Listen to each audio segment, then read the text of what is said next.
नमस्कार, आप देख रहे हैं BS24 न्यूज में हूं आपके साथ विनोद कुमार। आज हम इस रिपोर्ट में एक ऐसे राजनेता के बारे में बात करेंगे जो देश के सबसे युवा प्रधानमंत्री बने, जिनका जन्मदिन सद्भावना दिवस के रूप में मनाई जाती है।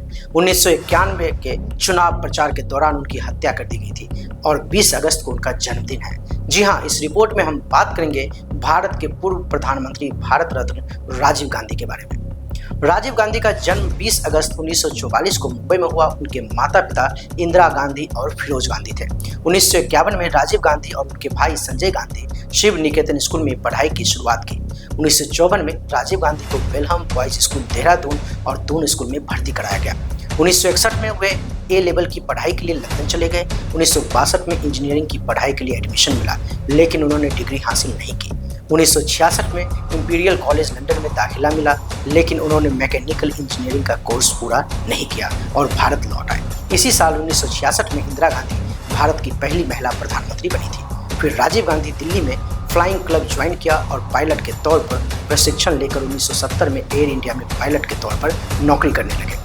राजीव गांधी की व्यक्तिगत जीवन की बात करें तो 1968 में उन्होंने एडविन एंटोना एल्बिना माइनो से शादी की। फिर एंटोनिया माइनो ने अपना नाम बदलकर सोनिया गांधी रख लिया और भारत को अपना घर चुना। 1970 में उन्हें एक बेटा हुआ, उनका नाम राहुल गांधी रखा। 1972 में दंपति ने एक बेटी प्रियंका को जन्म दिया। अब राजीव गांधी के राजनीतिक सफर के बारे में बात करते हैं। 23 जून 1980 को एक विमान दुर्घटना में उनके छोटे भाई संजय गांधी की मृत्यु हो गई। संजय गांधी की मृत्यु के बाद कांग्रेस पार्टी के 70 सदस्य इंदिरा गांधी के पास एक प्रस्ताव लेकर गए और राजीव गांधी से भारतीय राजनीति में शामिल होने का आग्रह किया। इंदिरा गांधी निर्णय राजीव गांधी को ऊपर छोड़ दिया। जब राजीव गांधी से इस बारे में पूछा गया तो उन्होंने जवाब दिया कि अगर इससे उनकी मां को मदद मिलती है तो वे राजनीति में शामिल होंगे। 16 फरवरी 1981 को राजीव गांधी ने राजनीति में प्रवेश करते हुए दिल्ली में एक रैली को संबोधित किया। हालांकि उस समय वे एयर इंडिया में सेवारत थे।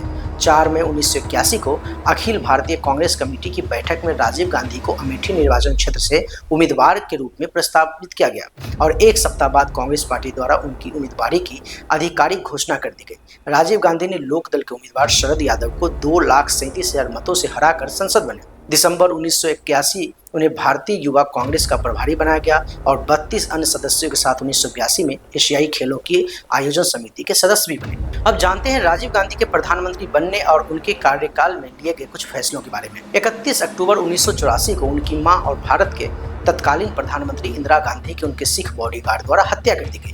इंदिरा गांधी की हत्या के बाद सरदार बूटा सिंह और राष्ट्रपति जैल सिंह ने राजीव गांधी पर इंदिरा गांधी के बाद भारत का प्रधानमंत्री बनने का दबाव डाला। कार्यालय में शामिल होने के बाद राजीव गांधी ने राष्ट्रपति जैल सिंह से नए चुनाव कराने के लिए कहा, क्योंकि लोकसभा अपना 5 साल का कार्यकाल पूरा कर लिया था और राजीव गांधी आधिकारिक तौर पर कांग्रेस पार्टी के अध्यक्ष बने।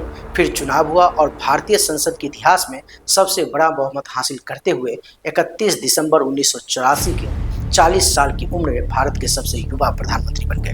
1985 में राजीव गांधी ने प्रधानमंत्री रहते हुए दल बदल विरोध कानून पारित किया था। इस कानून के अनुसार संसद या विधानसभा का कोई भी निर्वाचित सदस्य अगले चुनाव तक विपक्षी पार्टी में शामिल नहीं हो सकता। साथ ही 1985 में भारत के सर्वोच्च न्यायालय ने मुस्लिम तलाकशुदा महिला शाह बानो के पक्ष में फैसला सुनाया और आदेश दिया कि उनके पूर्व पति को उन्हें गुजारा भत्ता देना होगा। भारतीय मुसलमानों ने सर्वोच्च न्यायालय के इस फैसले की काफी आलोचना की। फिर 1986 में संसद ने मुस्लिम महिला अधिनियम 1986 पारित किया। इस कानून ने शाह बानो मामले में सुप्रीम कोर्ट के फैसले को रद्द कर दिया। अधिनियम में कहा गया था कि तलाकशुदा महिला को गुजारा भत्ता केवल इद्दत की अवधि के दौरान या इस्लामी कानूनों के अनुसार तलाक के 90 दिन के बाद तक दिया जा सकता है। अब जानते हैं राजीव गांधी की हत्या कैसे हुई। 21 मई 1991 को वे तमिलनाडु के श्रीपेरुवंतपुर गांव में कांग्रेस उम्मीदवार के लिए प्रचार कर रहे थे। रात करीब 10 बजे एक महिला ने राजीव गांधी का अभिवादन किया और उनके पैर छूने के लिए झुकी। इसी दौरान महिला ने अपनी ड्रेस के नीचे रखी 700 ग्राम RDX विस्फोटक से लदी बेल्ट में विस्फोट कर दिया और इस विस्फोट में राजीव गांधी के साथ 25 अन्य लोग मारे गए। 46 वर्ष की आयु में उनकी हत्या कर दी गई। 24 मई 1991 को उनका राजकीय सम्मान के साथ अंतिम संस्कार किया। फिलहाल अब तक के लिए इतना ही। तमाम तरह की खबरों के लिए बने रहे BS24 न्यूज के साथ। धन्यवाद।